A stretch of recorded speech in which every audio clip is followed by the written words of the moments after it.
Hi all, welcome to this our second video in the development and health topic, and in today's video we're going to be looking at the development gap, the factors which influence development, and we're going to put a wee bit in at the end when we look at some of the common development pathways that different countries can take.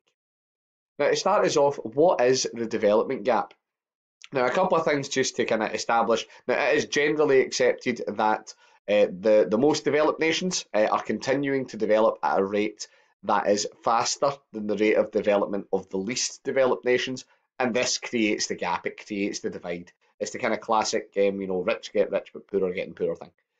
Now, the gap can be seen both between different nations, but you can also see a gap within nations as well, and that's most commonly witnessed between rural and urban areas, with rural areas being more poorly developed than urban areas.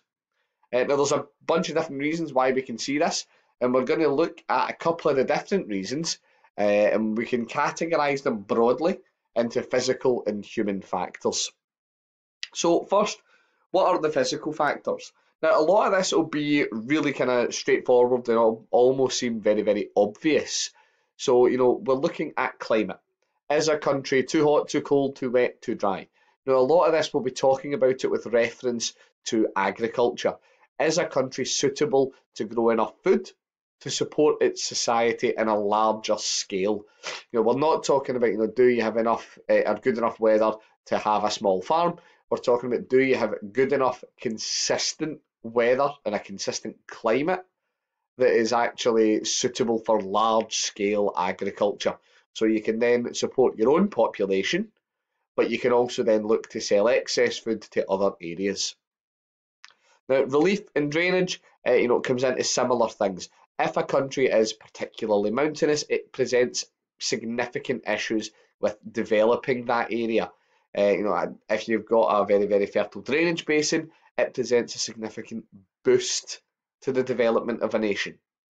Natural hazards, it's very hard to develop a nation if a lot of the work you do continually gets destroyed by, be it earthquakes, if you're in a particularly tectonically active region, or perhaps we're talking about an area in the Caribbean which sees significant, frequent tropical storms and hurricanes, and that's going to create a particular barrier to development. Landlocked nations struggle to develop because if you are landlocked, if you don't have access to the sea, one, you're losing access to a potential resource, and that fish, the coastline in general can present a variety of different opportunities for industry as well. And two, you're losing an option for trade. Most international trade today still happens over the seas.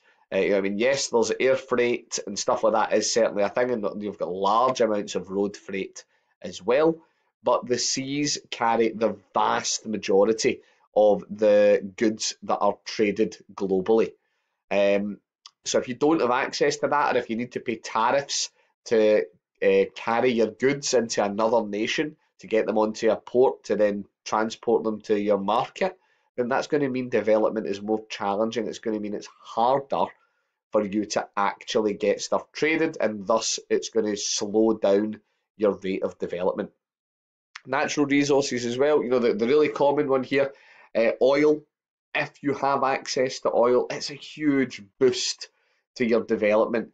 If you have a large deposit of a particularly valuable resource, be it oil, be it gold, be it diamonds, be it whatever, if you can effectively access it so that you can trade it, it boosts your development.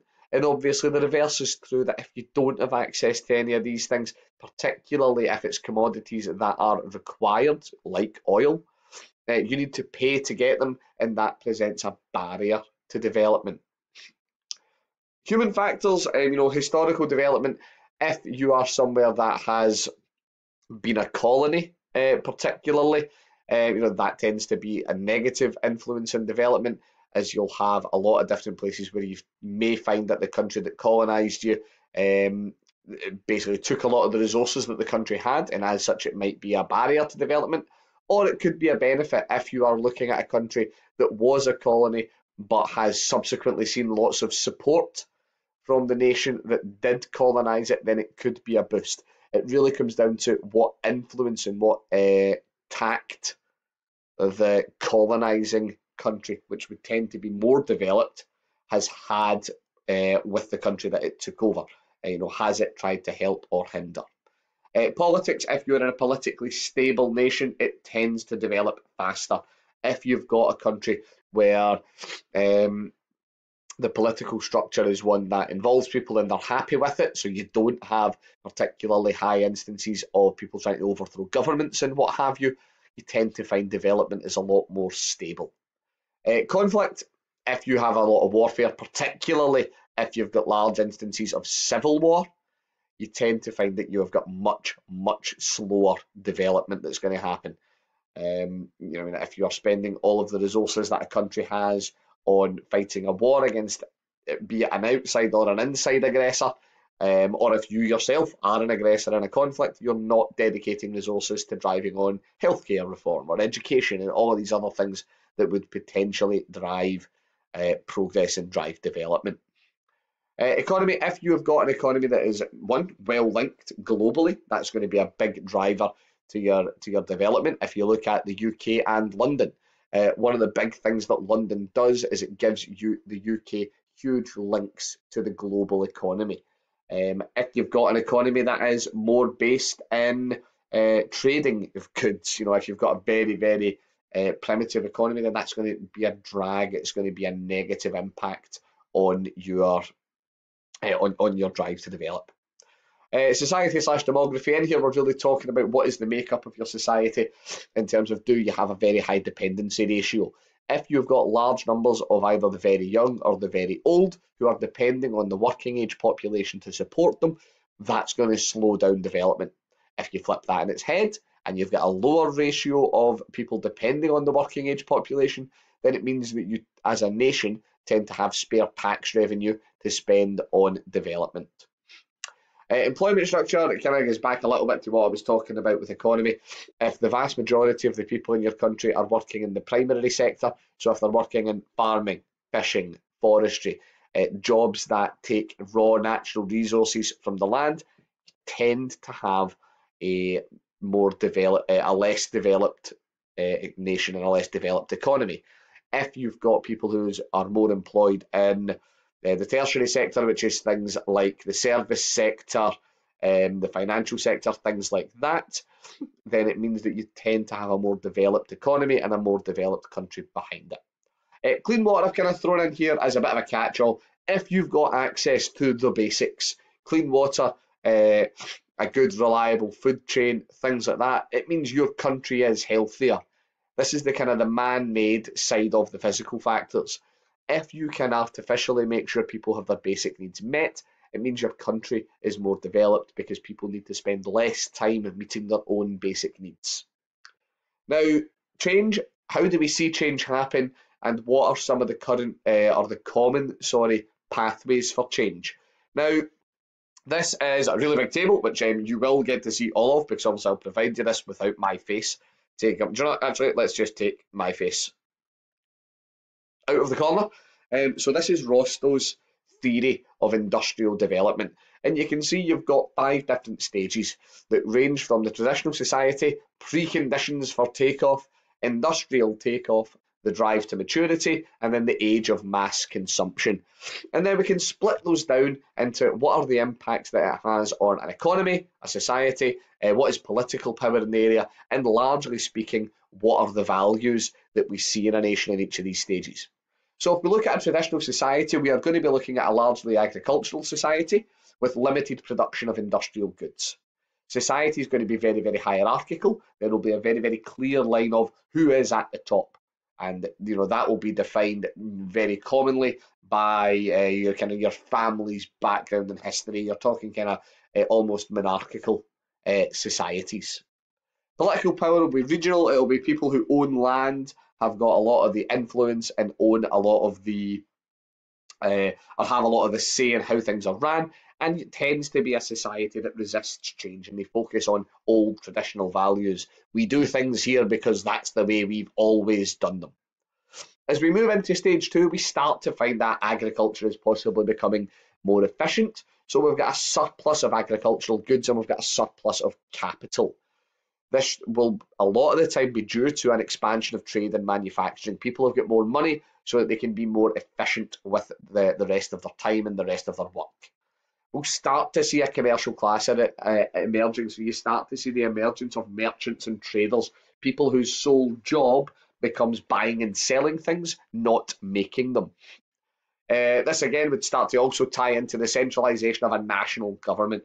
This is when you do start to see what we would call kind of proper countries emerging.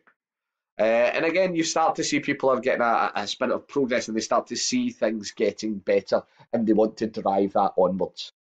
During takeoff, we are talking about, in terms of a historical context, the Industrial Revolution is the big thing that we're looking at here. That's the big thing we equate this to. So you're looking at rapid expansion of industry. You'll start to see technological development happening very, very regularly. And agriculture is moving from being a subsistence activity to a commercial one. You're growing things not to feed yourself, but to sell as a product to someone else. You're starting to see an entrepreneurial class become more and more dominant. You're starting to see more and more people who are factory workers and factory owners becoming more of a common, more of the common way for people to work. Political power, you're going to see lots of people, lots of political factions establishing themselves that are going to want to drive modernisation, and you're starting to see a country or a nation become more interested in money for money's sake, for profit. They start to see money is the way that will improve their lives above other things. Once you're driving towards maturity, you've got technology across every sector, going from agriculture all the way up to the service sector. Labour-saving devices are made and they are becoming a common occurrence, a common sight in the home. Things like vacuum cleaners, microwaves, stuff like that. We're starting to see more people driving towards urban areas and living in urban areas. And you've got more skilled and professional workers as more people are in education for a longer part of their life and they experience more education. You'll start to have political circles where you'll have industrial leaders are now people who have serious say in the running of a country. They will have the ear of politicians and all the rest of it. Your values will be, you are moving from somewhere where you drive towards wanting progress to there is an expectation that things will always get better, things will always improve. As you move into the age of mass consumption, which is where we are, you have got the production and use of durable goods. So you've got things that you're moving from single-use things to what still are disposable goods, but you expect that they will last you for a reasonable amount of time. Most of your population will work in the service sector in one way or another. You have a middle class. You've got a group of people who live very comfortable lives, and they'll move to kind of suburban areas. It's the classic, two-bedroom house with a picket fence. Population growth is going to stabilise off. You're going to stop seeing people having lots and lots of large families. And you are going to expect now from your political circles, you're going to expect things like welfare. You're going to expect to see a lot more investment in the military and security services to protect the things that your country has established. And you're going to start to see more and more people be more and more materialistic, and they're going to expect to have more access to consumer goods. Now, this is, as I say, it's one of a number of theories for industrial development, and obviously there are issues with it. It's very, very Eurocentric, it's very Western-centric, but, and apologies, I inadvertently tapped pause, but it does give us a general model of industrial development that we can talk about. Now, this has been a bit of a longer video, guys, so apologies on that end, but I am going to wrap it up here, and I will catch you guys next time. Bye.